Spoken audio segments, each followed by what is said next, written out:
Karena dulu bro, buku saya pertama itu namanya Lintar ketika musim durian tiba. Tiba-tiba buku gue ini, novel gue ini difilmin orang tanpa izin gue.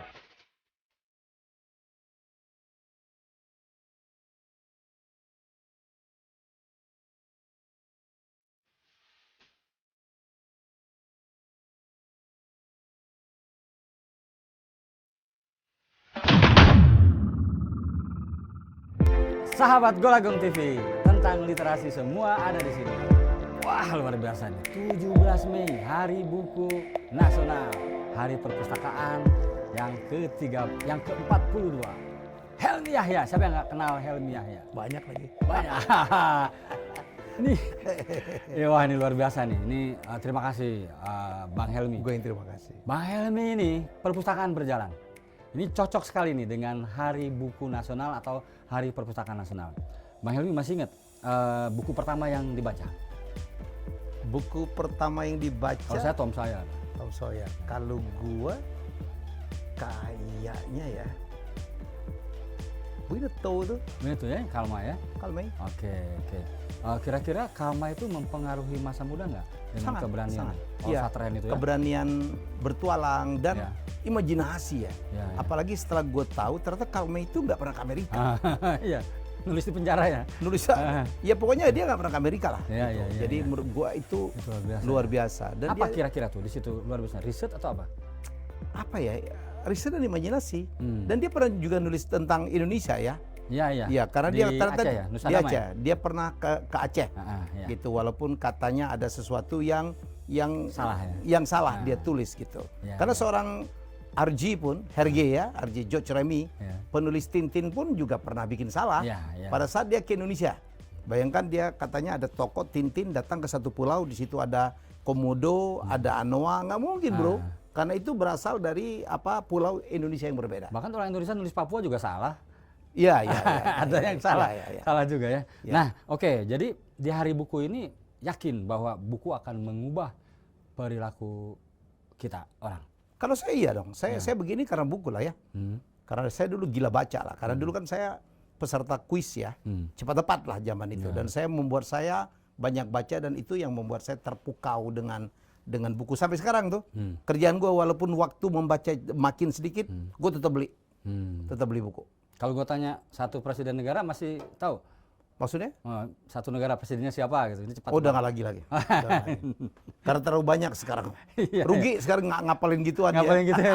Nah ini yang gue tanyain. Dulu ada HPU ya, himpunan pengetahuan umum. Dulu kita hafal semua. Nah sekarang relevan nggak ya anak-anak sekarang jika membaca pengetahuan umum soal itu? Ibu kota negara ini, presiden ini, penghasil negara ini, penghasil ini. Masih relevan nggak? Mestinya masih relevan, tapi caranya, kalau dulu kan kita harus hafalin. Ya. Kalau sekarang mereka dengan ada gadget gitu kan mereka nyari dengan gampang. Ya walaupun itu yang saya bilang, anak-anak digital sekarang itu ada positifnya, ada negatifnya. Positifnya otak mereka bisa pakai untuk yang lain-lain tuh bro. Untuk pengetahuan mereka tinggal cari. Tapi kan kalau pengetahuan tentang bagaimana menyelamatkan diri, masa kalau ada serangan mereka harus googling dulu. Jadi ada hal tertentu yang mereka juga harus hafalin. Nah sekarang relevansi Hari Buku Nasional. Punya ide gagasan besar nggak? Kira-kira harus bagaimana sih perayaannya?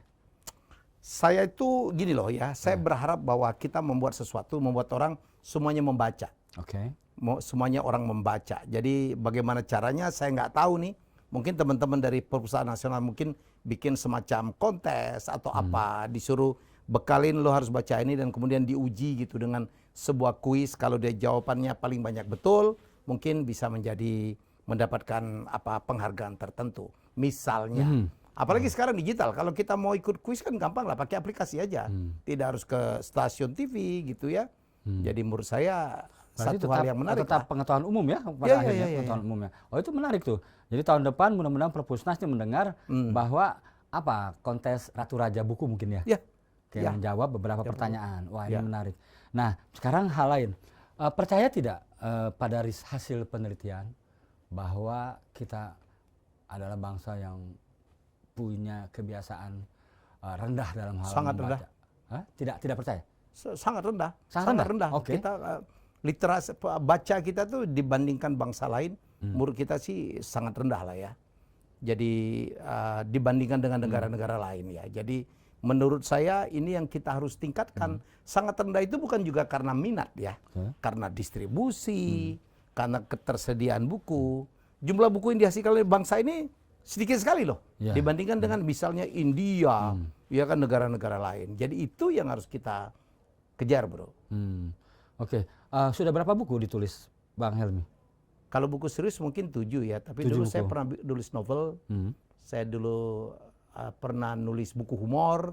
Dulu mah apa aja, bro, karena pegawai negeri jadi harus nyari makan. Mungkin teman-teman penulis muda nih di Sahabat Golagong TV belum tahu bahwa Helmy Yahya ini selain perpustakaan berjalan juga penulis novel dulu tentang Blok M. Ada yang tahu nggak Blok M? Nah, Blok M ada di di karya Bang Helmy. Filmnya ya?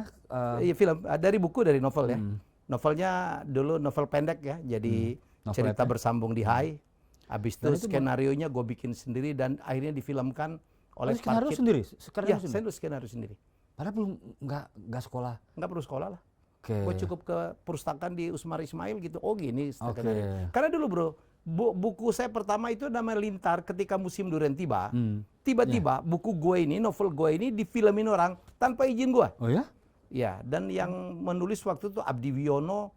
Gue kaget banget. Gue bangga ya sebagai anak kampung. Wah, karya gue difilmin.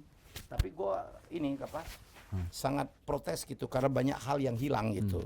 Dari kayak jargon-jargon kan film remaja, cerita remaja kan berbeda gitu. Jadi akhirnya sejak itu saya bilang saya bukan penulis yang profesional, tapi setiap karya gue harus saya yang nulis sendiri skenario. Jadilah Blok M itu, bakal lokasi Mejeng. Jadi mestinya waktu itu Paramita Rusady itu ya. Paramita Rusady dan Desi Ranasari. Paramita masuk unggulan FF itu. Masih berhubungan sama mereka? Sampai enggak ya. Nah, saya baru mau ini ngomongin soal ketika Lintar ya. Nah ini Sahabat Golagong sering bertanya tentang bagaimana mencari judul. Itu unik sekali ya judul itu. Bagaimana bisa menemukan? Terus terang dulu itu gue iri melihat Hilman ya. Menjadi idola, dikejar-kejar. Dia punya lupus. Akhirnya gue bikin Lintar gitu, sama-sama L lah gitu. Tapi waktu itu terus terang ya, ada penerbitnya agak terganggu karena gue dianggap meniru gitu. Gue masuk di Hai juga ditolak. Ya karena satu grup ya. Akhirnya gue bikin gue ceweknya aja L, jadinya Lola itu. Serial Lola itu jadilah Blok M. Mestinya nyambung tuh Sabang, Sarana bakal ngeceng, mungkin Menteng mencari tempat ngeceng. Zaman itu kan dunia pengecengan. Nah, pertanyaannya nih Sahabat Golagong TV, Bang Helmy ini kan dari Palembang ya? Gimana risetnya? Lah gue waktu itu kan kuliahnya di STAN. Di STAN itu kan memang waktu itu kan di Purnawarman. Tiap pulang gue ada di Blok M lah. Melalui Blok M gitu ya. Gue research lah. Jadi memang diniatkan itu ya? Oh iya. Oke, nah jadi riset itu penting. Jadi percaya bahwa menulis itu tidak sekadar melamun ya? Oh iya. Melamun ya. Tapi harus ada konten isi yang bisa kita pertanggungjawabkan. Nah untuk Sahabat Golagong TV ini tips karena ini persoalan tips menulis, kira-kira ya walaupun sekarang udah nggak nulis fiksi lagi ya. Ya. Nulisnya buku-buku bisnis lah. Ya, buku bisnis. Tapi coba kasih tips ke para penulis muda nih sekarang karena novel-novel sekarang itu lemah di situ, di riset. Ya, jadi gimana? Alirannya lain-lain ya. Ada yang roman-roman picisan kita ngomong ya. Ada teen lead segala macam. Jadi memang minat baca orang kadang-kadang kan lama-lama kan meningkat ya. Dimulai dulu kan kita saya dengan Golagong kan mulai dari dongengnya Asi Andersen. Akhirnya kita kan meningkat. Ya jadi menurut saya ya levelnya ditingkatin juga lah ya. Ada novel serius. Saya kan dengan Tommy ya Utama Prasta sedang nyiapin novel Enrique Maluku ya yang judulnya Clavis Mundi yang insya Allah akan kita terbitkan 2 bahasa. Indonesia Inggris, akan jadi film, akan jadi series mungkin di Netflix, mungkin di di Disney Plus dan yang lain. Jadi roman sejarah itu ya? Roman sejarah. Jadi roman novel yang berdasarkan sejarah. Lagi model kayak Valhalla ya, Gajah Mada, Vikings ya. Vikings kayak Marco Polo. Jadi lagi digemarin nih. Nah, kita kan punya hero Indonesia yang tidak pernah diangkat. Orang Brunei bilang, "Kenapa sih orang Indonesia nggak bangga dengan orangnya, pahlawannya sendiri?" Bahwa orang yang mengelilingin bumi pertama itu bukan Magellan, tetapi putra Maluku yang bernama Enrique. Nah, persoalan keluarga bagaimana? Di persoalan keturunan-keturunan karena itu tokoh nyata, Ya. ketika dituliskan novel diselesaikan. Kita nggak tahu Enrique ini keturunannya siapa. Nggak ada yang tahu juga. Ya ini kan abad ke-16 ya. Kalau proyek selanjutnya Proyek selanjutnya ya kita kalau kayak Malahayati kita yang persoalan begini harus kita urusin ya. Mungkin juga akan membantu Dr. Koni di Kalinyamat. Semuanya akan kita bereskan ya. Jadi begitu. Oke, sahabat Golagung TV. Terima kasih sudah menonton. Bang Helmi, thank you. Semangat. Waduh. Ya, gini-gini. Oke, salam literasi. Siap. Saya masih deg-degan, kurang persiapan. Thank you.